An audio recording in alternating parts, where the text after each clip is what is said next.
Hey everyone, welcome to Daily IELTS English, where I like to talk about the different techniques and approaches you can use to get a higher score on your IELTS speaking test. Today is a weekend episode. It's a bit of a longer turn.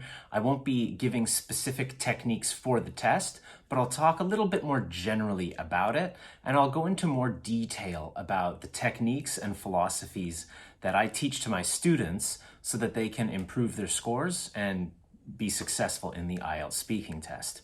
But also remember, this isn't just about IELTS. This is about having better conversations with your friends, with your classmates, with your colleagues in work situations as well. Just remember, good English is good English, and today we'll talk about how you can use the IELTS test and some of these techniques to get where you want to go. So today we're looking at part 3 of the speaking test. This is the last 4 or 5 minutes, and that's when you're giving longer answers. The examiner's going to talk to you a little bit more. Hopefully at this point, you're a bit more relaxed and the answers come out a bit more naturally. But there's still a lot of bad habits that I see that students have developed either just from not preparing well or possibly from very bad guidance from some of their teachers. I'm not sure what it is, but it's really, as a former examiner, I would regularly see very short, quick answers in this part of the test. And this is the part where, you're supposed to really show what you can do. The main thing to remember about part 3 of the test, but generally the IELTS test all around, is it's not a test. It's not about right and wrong answers. It's about what you're capable of. So in the speaking test, specifically in part 3, they're not really looking at what your answers are. They're looking at how you organize your ideas, how quickly you're able to think and react and organize an answer. So even if you don't give great answers, technically, as long as there's some organization, you'll do very well. The test wants to know if you're capable of speculating and, guessing or thinking about things that you don't really know about. Maybe it wants to see you reflecting on things. What were things like in the past? How have things changed in society from the past until now? Maybe they want to see if you can make predictions. If they ask you about the future, what answer will you have and how can you show that that may really be a possibility? And of course, they're going to ask some opinions. So they want to know what you think about specific topics and then see how you support those ideas, how you organize and present evidence that you have for that idea. The main thing to remember, there's no right or wrong answers. There's really just well-organized and poorly organized answers. Now, I always remember this one story I had where a student came up to me.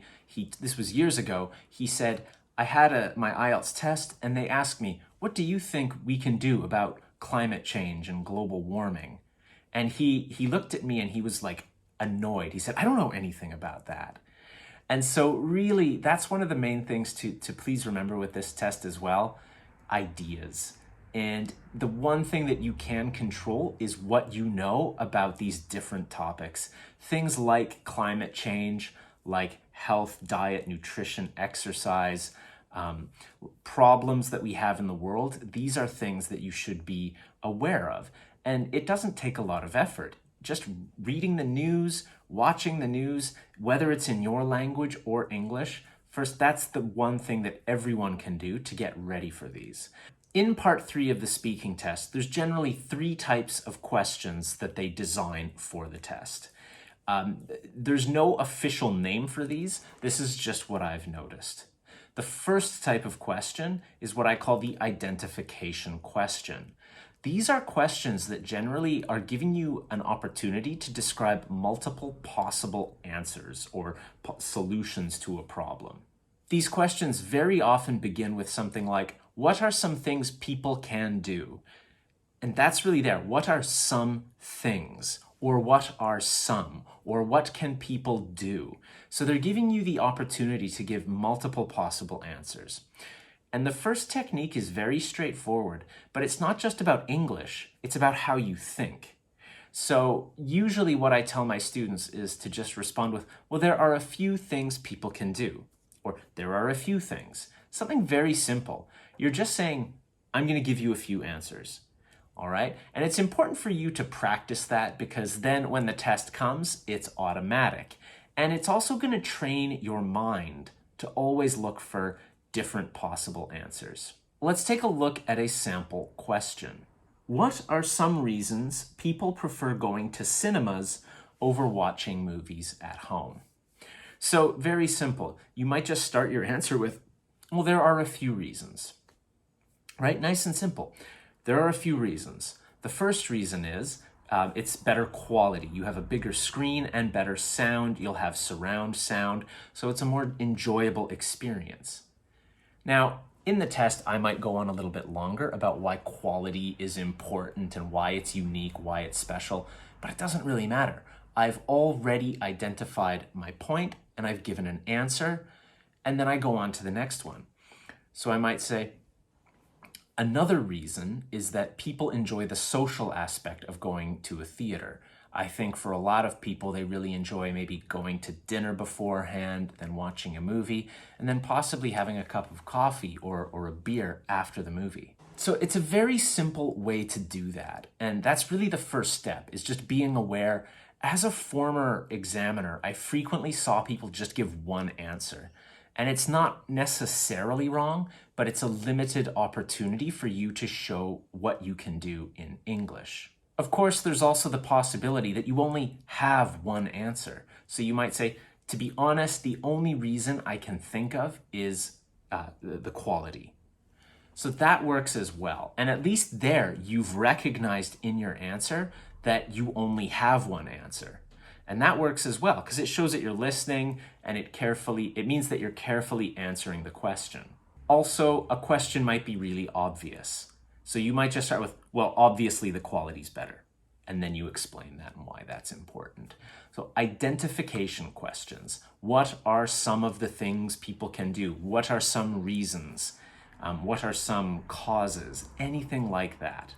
Another very common style of question is what I teach my students are comparison questions. Typically, these are about the past and now. Let's take a look at a sample question. In what way has education changed since your parents were in school? Really simple question and a simple technique to answer it. In the past, but now. And this one's super straightforward.